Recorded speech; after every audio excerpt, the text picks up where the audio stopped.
আচ্ছা, আজকে হচ্ছে এই যে এই একটা ফক্সের লোগো, ঠিক আছে? এই লোগোটা কিভাবে ডিজাইন করা যায়? আমরা যেহেতু গোল্ডেন রেশিও নিয়ে কাজ করছি, তো গোল্ডেন রেশিও নিয়ে আমরা যেহেতু কাজ করছি, সেই ক্ষেত্রে হচ্ছে এই লোগোটা কিভাবে একটা বৃত্তের মাধ্যমে, মানে গোল্ডেন রেশিও আর কি, যে এই ডিজাইনটা কিভাবে কমপ্লিট করা যায় সেটা দেখবো। হ্যাঁ, তো সেই ক্ষেত্রে এখানে হচ্ছে আমি একটা ফাইল বানায় রাখছিলাম, যেটা হচ্ছে,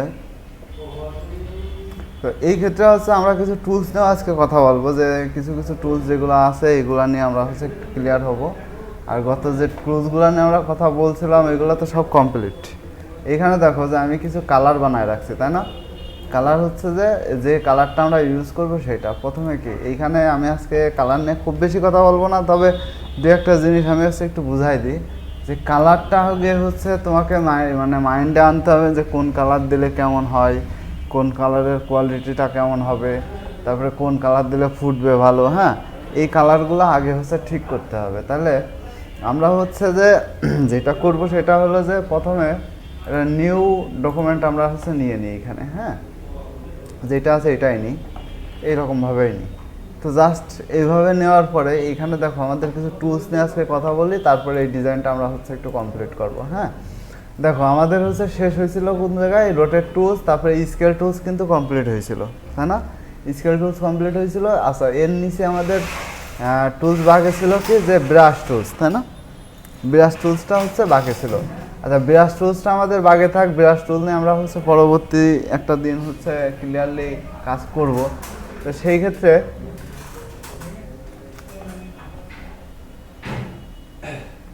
আচ্ছা, এইখানে দেখো যে আমরা হচ্ছে যে এইখানে কিছু টুলস আছে। আচ্ছা, হোয়াইট টুলস আছে, এইগুলা নিয়ে এখনই দেখানোর কিছু নাই, তবে এইগুলা তো কমপ্লিট হয়েছিল। যেমন হচ্ছে স্কেল টুলস, শেয়ার টুলস, তারপরে হচ্ছে রিশেপ টুলস, এগুলো কিন্তু কমপ্লিট। আমাদের বেসিক কাজের জন্য কিন্তু এই উপরে যে টুলসগুলো আছে এগুলো থাকলে এনাফ। তারপরে হচ্ছে এইখানে যেটা আছে সেটা হচ্ছে আইড্রপার টুলস, যেটা আমরা এখন নিয়ে কাজ করব, ঠিক আছে? আচ্ছা, তাহলে আমরা হচ্ছে টুলস বাদ দিয়ে এখন দেখি যে এইখানে টুলস নিয়ে যখন আমরা যেটা লাগে সেটা তো ইউজ করবই। তো সেই ক্ষেত্রে আমাদের এইখানে দেখো যে ফার্স্ট লোগোতে আমাদের এই যে যে ডিজাইনগুলো, আচ্ছা এইগুলো আমরা কিভাবে বানাবো? আমি এখানে ধরো কপি করলাম সাপোজ, ঠিক আছে? এখানে কপি করে এই সাইডে রাখলাম। তাহলে এইগুলা তো এমনিতেই বক্স নিয়ে বানাইতে হবে, জানোই। যেমন ধরো যে আমি এখানে একটা বক্স নিলাম, এইখানে হচ্ছে ছোটো করে একটা বক্স নিলাম, এই যে, ঠিক আছে?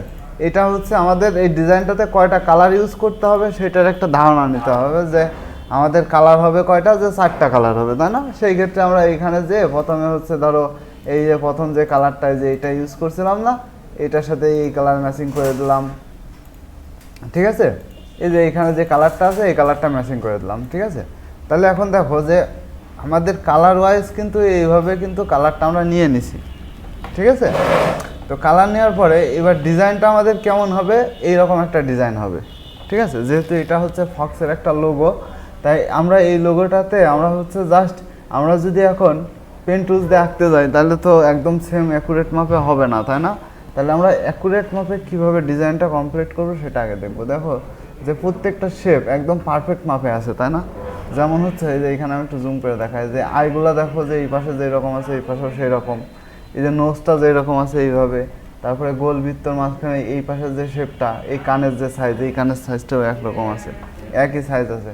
তাহলে আমরা এই ডিজাইনটা করতে গেলে কি করতে হবে সেটা আগে দেখতে হবে। হ্যাঁ, তাহলে আমরা হচ্ছে এখানে আমরা কি করতে পারি, দেখো যে সিম্পলি হচ্ছে আমাদের বৃত্ত নিয়ে যেহেতু করতে হবে, হ্যাঁ, রোডের টুলস নিয়ে কাজ করতে হবে, ইলিপস টুলস যেটা বলে, ইলিপস টুলস। তাহলে আমরা হচ্ছে সিম্পলি একটা ইলিপস টুলস এখানে নিয়ে নেব। হ্যাঁ, এখানে আমরা একটা ইলিপস টুলস নিয়ে নিলাম। যেহেতু আমাদের এইটা হচ্ছে যে শেপটা কেমন হবে, শেপটা হবে হচ্ছে এইরকম, মানে ভিতরে স্ট্রোকটা থাকবে না, ঠিক আছে? তো সেক্ষেত্রে আমরা একটু জুম করে নিই এখানে কাজ করার ক্ষেত্রে, পরে যে কালার করতে পারবো। হ্যাঁ, তাহলে এইটাকে আমরা একটু ছোট করে এখানে বসালাম, ঠিক আছে? এবার কি করব, যে এইটাকে আমরা হচ্ছে যে এখান থেকে অল্টার ধরে এটাকে ডুপ্লিকেট করে নেব, ঠিক আছে? যেহেতু আমাদের ডিজাইনটা কিন্তু একটা বৃত্তর মধ্যে করা। হ্যাঁ, এবার এইটাকে আমরা কি করব, এখান থেকে অল্টার ধরে এখানের থেকে নিচে নামায় নেব। তিনটা কিন্তু একটা বৃত্ত তৈরি হয়ে গেছে। দেখো এখানে এই প্রথম মাথার যে অপশনটা আছে সেটা আমরা কমপ্লিট করব আগে, ঠিক আছে? যে এইখান থেকে একটা বৃত্ত আসছে না, হ্যাঁ, তিনটা হয়ে গেছে। কিন্তু তিনটা হইলেই তো হবে না, একটা মাপ আছে না, যেমন হচ্ছে চোখের একটা মাপ আছে না, তো এই মাপগুলো তো আমার ঠিক করতে হবে, তাই না? তো সেই ক্ষেত্রে আমাদের যেটা করতে হবে যে আমাদের এইখান থেকে একটা কাজ করতে হবে, সেটা হচ্ছে যে একটা লাইন তুলতে হবে। ঠিক আছে, এই যে অ্যাঙ্কার থেকে আমাদের শিফট অল্টার ধরে এখান থেকে একটা লাইন তুলে দিতে হবে। ঠিক আছে, একদম অ্যাকুরেট মাপে একদম ভালোভাবে বোঝার চেষ্টা করবা যে জিনিসটা কিভাবে হয়। হ্যাঁ, দেখো এখান থেকে আমরা একটা লাইন তুলে দিলাম না? এখন আমরা কি করব? এখন দেখো এখানে একটা জিনিস বলছে না, চোখের একটা মাপ আছে, তাই না? তাহলে চোখের মাপটাকে আমাদের ঠিক করতে হবে। তাহলে চোখের মাপটাকে ঠিক করার জন্য আমরা কি করতে পারি? এইখান থেকে আমরা হচ্ছে যে এইখান থেকে লাইন টুলস নেব। ঠিক আছে, যেহেতু আমাদের প্রত্যেকটা টুলসই কিন্তু কাজ হচ্ছে, তাই না?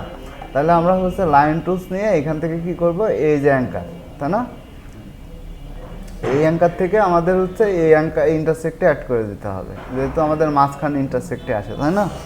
তাহলে ইন্টারসেক্টে আমরা হচ্ছে এটা মাঝখানে বরাবর অ্যাড করে দিলাম। এখন বাই চান্স যদি তোমাদের মনে হয় যে না আমার ওইটা মেলে নাই, তাহলে কন্ট্রোল ওয়াই দিলে কিন্তু আমি আউটলাইনটা দেখতে পারি, তাই না? যে আমাদের হচ্ছে সব শেপগুলো ঠিকঠাক আছে কিনা। ঠিক আছে, তাহলে তো সব ঠিকই আছে। ঠিক আছে, তাহলে কন্ট্রোল ওয়াই দিয়ে আমরা হচ্ছে আবার ব্যাকে আসলাম। আসার পরে কি করব, এইখানে একটা চোখ আঁকাইতে হবে, তাই না? সিম্পলি একটা চোখ আঁকাইতে হবে।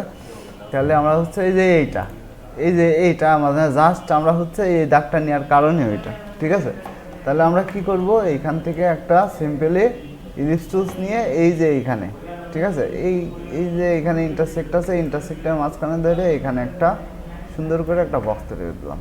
খুব বেশি বড় না, খুব বেশি ছোট না, আবার দেখা যাচ্ছে যে চোখ বেশি বড় হয়ে গেলে মানুষ ভয় পাবে না। হ্যাঁ, যে এত বড় চোখ হলে, আবার বেশি ছোট হয়ে গেলে আবার দেখা যাচ্ছে না। আচ্ছা, তাহলে এখন এইটা আমাদের কমপ্লিট, তাই না? এক সাইড কিন্তু এই যে দেখো এই এক কানের সাইডটা কমপ্লিট হয়েছে কিন্তু এই জায়গায়, দেখছো?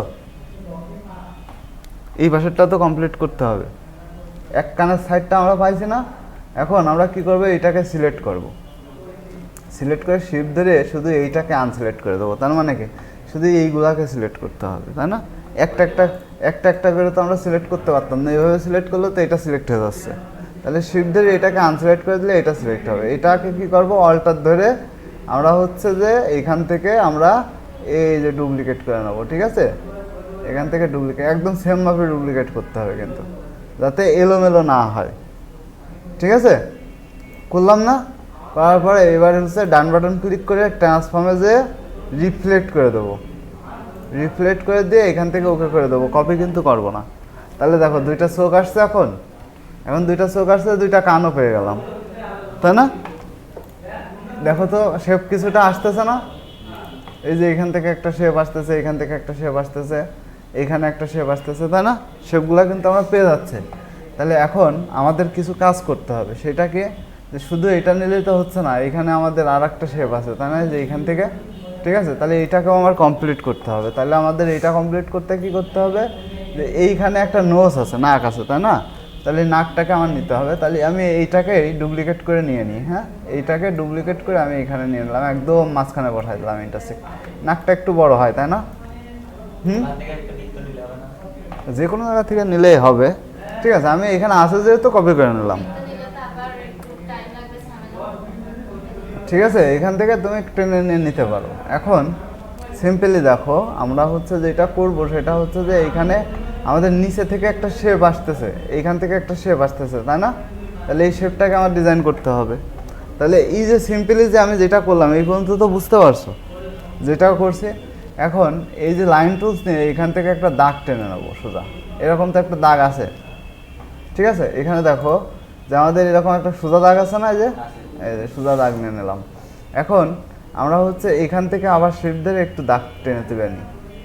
এটা কোনো দরকার নাই, জাস্ট আমি নিলাম হচ্ছে এখান থেকে যাতে মিডিল করে একটা বৃত্ত নিতে পারি। ঠিক আছে, এই যে এই মিডিল করে, তাহলে আমরা হচ্ছে একটা রোটেট টুলস নিয়ে এই যে ইন্টারসেক্ট এখন পেয়ে গেলাম, দেখছো? মানে দুই দাগের মাঝখানে। তাহলে শিফট অর্ডার ধরে আমি এখান থেকে একটা রোটেট টুলস নিয়ে এই পাশে ডান সাইডের দাগের সাথে মিশাই দিবা। দেখছো, ডান সাইডের দাগের সাথে মিশে গেল।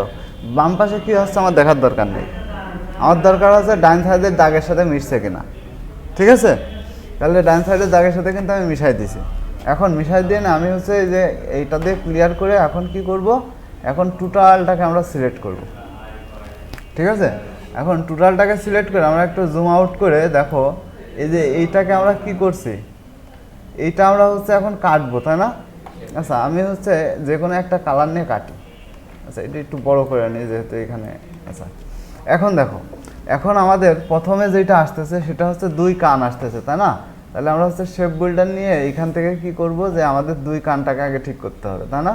তাহলে কানটাকে যদি দিতে হয় তাহলে আমাদের এইখানে একটা ক্লিক করে এখানে একটা ক্লিক করে, আচ্ছা আমরা কালার নিয়ে নিই, যেহেতু আমাদের হচ্ছে এই কালারটা করা রয়েছে, তাই না? এইটার কালারটা আমাদের হচ্ছে মনে রাখতে হবে যে এখানে কি কালার আছে।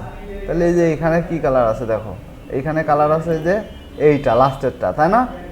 আমি হচ্ছে কালারগুলো একটু ধরে রাখছি যাতে এই কালারটা নিতে পারি। তাহলে আমরা কি করব, এটাকে সিলেক্ট করে শেপ বিল্ডার নিয়ে এখান থেকে কালার সিলেক্ট করব কোনটা, লাস্টেরটা। তাহলে আমার 2 কান এইটা, তাই না? এই কান আর এই কান দুইটা আমি দিয়ে দিলাম, তাহলে 2 সাইডটা পেয়ে গেলাম। এখন এই ভিতরের শেপটাকে আমাদের কি কালার দেওয়া আছে, এই কালার আছে হচ্ছে এই যে এইটা। আমি অন্য কালারই নেই, এইখানে যেটা আছে এটা দিয়েও করতে পারো, তবে কালারটা হচ্ছে এই কালার দিলে ভালো হবে। হ্যাঁ এই দেখো, দেখছো? তাহলে আমি হচ্ছে এখান থেকে একটা শেপ পেয়ে গেলাম। আচ্ছা এখানে আমার একটা জিনিস ভুল হয়েছে, সেটা হচ্ছে যে এখান থেকে যে শেপটা আমরা টেনে নিয়ে আসবো, ঠিক আছে? নিয়ে আসার পরে এইখানে যখন আমরা শেষ করব তখন এইখানে একটা জিনিস করতে হবে, সেটা হচ্ছে যে এইখানে একটু সাদা অংশ রাখতে হবে, তাই না? তাহলে এইখানে যখন আমাদের হচ্ছে এইটাকে শেষে আসতেছে, এই যে এই জায়গায়, এই যে এইখানে, ঠিক আছে? এইখানে একটা বৃত্ত দিয়ে দেবো ছোট করে। হ্যাঁ এইখানে একটা ছোট করে বৃত্ত দিয়ে দেবো, ইন্টারসেক্ট থেকে এই এতটুক করে একটা বৃত্ত দিয়ে দেবো, ঠিক আছে? দেখো আমি সবসময় ডান সাইডের দাগের সাথে কিন্তু মিশায় কাজটা করতেছি, তাই না? তাহলে আমরা কি করব, আবার সব সিলেক্ট করব, সিলেক্ট করে না আমরা হচ্ছে শেপ বিল্ডারে যাব। শেপ বিল্ডারে যে আমরা কালার নেব কোনটা, এই যে এটা নিয়ে তো করছি, তাই না? তাহলে এইটাকে নিয়ে এখন আমরা কি করব, যে এইখান থেকে এই যে কর্নার থেকে, এই কর্নার থেকে আমরা হচ্ছে এদিক থেকে টেনে নিয়ে আসবো, ঠিক আছে? নিয়ে এসে এই যে এইখান থেকে এইটুকু হচ্ছে টোটালি আমরা কেটে দিলাম, দেখো হয়েছে? আচ্ছা এখন আমাদের হচ্ছে যেটা আরও কাজ করতে হবে, সেটা হচ্ছে যে আমরা শেপ বিল্ডার নিয়ে এখান থেকে সাদা কালারটা নেব, ঠিক আছে? নিয়ে এই চোখের ভিতরে এই যে এইটুকু আমাদের হচ্ছে কাজ করতে হবে, ঠিক আছে? এইটুকু আমাদের হচ্ছে করতে হবে। আবার এই পাশ থেকে সেম কাজ করতে হবে, এখান থেকে আমাদের হচ্ছে নিচের টাকাটা দিয়ে এখান থেকে হচ্ছে টোটাল এই যে, ঠিক আছে? আচ্ছা একটা দাগ আছে, দাগটা মুছা যাবে, সমস্যা নাই, পরে হচ্ছে আমরা এখান থেকে সিলেক্ট করে মুছে দিতে পারবো, ঠিক আছে? কন্ট্রোল এ, শেপ বিল্ডার, এইখান থেকে হচ্ছে এইটুকু কাটা, ঠিক আছে? মানে সবই কিন্তু একদম অ্যাকুরেটভাবে কেটে নিতে হবে। হ্যাঁ আচ্ছা এইখান থেকে আমি হচ্ছে এই কালারটা দিয়ে এইখানে যে ম্যাচিং হয় না, এইখান থেকে ম্যাচিং করে দিলাম, ঠিক আছে? তাহলে এখন কি করব, এখন হচ্ছে আমরা শেপ বিল্ডার নিয়ে একটু ব্ল্যাক কালার নিয়ে দুইটা চোখের উপরে দিয়ে দিলাম, ঠিক আছে? শেপ বিল্ডার কিন্তু সিলেক্ট করা আছে, কালার কিন্তু আমি চেঞ্জ করতেছি, তাই না? এখন এই যে এইটাকেও আমরা হচ্ছে কালো কালার করে দিলাম, ক্লিয়ার? এখন দেখো, এখন আমাদের এইখানে হচ্ছে সাদা কালার আছে, যেহেতু সাদা কালার সাদার উপরে বোঝা যাচ্ছে না, আমরা তো পরবর্তীতে কালার চেঞ্জ করবোই, তাই না? তাহলে এইটাকে আমরা হচ্ছে এর উপরে দিয়ে দিলাম। এখন এখানে একটা দাগ আছে না, এটাকে ডিলিট করে দিই। আহা, আচ্ছা কন্ট্রোল ওয়াই দিয়ে নিই, দিলে দেখো এখানে একটা দাগ আসতেছে না, এটাকে ডিলিট করে দিলাম, কন্ট্রোল ওয়াই, ঠিক আছে? তাহলে দাগটা চলে গেল এখান থেকে। এখন আমরা কি করব, এখন আমরা যেটা করব সেটা হচ্ছে যে আমাদের বাইরে যেটা আছে সেগুলোকে সব ডিলিট করে দেবো। এইটা ডিলিট করে দেবো, এই পাশেরটা ডিলিট করে দেবো, এইগুলা দরকার নাই, এইগুলা দরকার নাই, এখান থেকে এইগুলাও দরকার নাই, তাই না? হ্যাঁ ওগুলো শেপ বিল্ডার দিয়ে কাটা যাবে, যেহেতু আমার বাইরের অপশন আছে আমি ডিলিট করে দিচ্ছি, তাই না? তাহলে এখন দেখো এইটাকে আমরা হচ্ছে যে এই যে আউটলাইন স্ট্রোক যেটা আছে এটা অফ করে দিচ্ছি। হ্যাঁ এখন এইটা এরকম দেখা যাচ্ছে না? এখন আমরা কি করব, পিছনে একটা ব্যাকগ্রাউন্ড নিয়ে নেবো, ঠিক আছে? যে পিছনে একটা ব্যাকগ্রাউন্ড নেবো কীভাবে, এই যে এখান থেকে একটা ব্যাকগ্রাউন্ড নিয়ে নিলাম, ইন্টারসেক্ট থেকে এই যে পিছন সাইডের একটা সুন্দর করে ব্যাকগ্রাউন্ড নিয়ে আমরা হচ্ছে ব্যাকগ্রাউন্ড কালার দেবো, কি ব্যাকগ্রাউন্ডের কালার এইটা সিলেক্ট করে এখান থেকে এই কালারটা দিয়ে দিই, ঠিক আছে? তাহলে কন্ট্রোল এক্স, কন্ট্রোল বি, পিছনে চলে গেছে না? এখন তুমি ব্যাকগ্রাউন্ডে এই কালার রাখবা, কি কালার, আচ্ছা কন্ট্রোল 2 দিয়ে লক হয়, দিয়ে এটাকে সিলেক্ট করে আমরা এটাকে বড় করে কন্ট্রোল জি দিয়ে গ্রুপ করব, গ্রুপ করে নিয়ে এটা মিডল করে দিলাম, ঠিক আছে? দেখো হয়ে গেছে না? পারবা না তাহলে এখন করতে এটা? আচ্ছা ট্রাই করো তো দেখি পারো কিনা। আচ্ছা আজকে এই পর্যন্ত রাখি, আর হচ্ছে এইটা নিয়ে আরও কিছু কথা বলবো।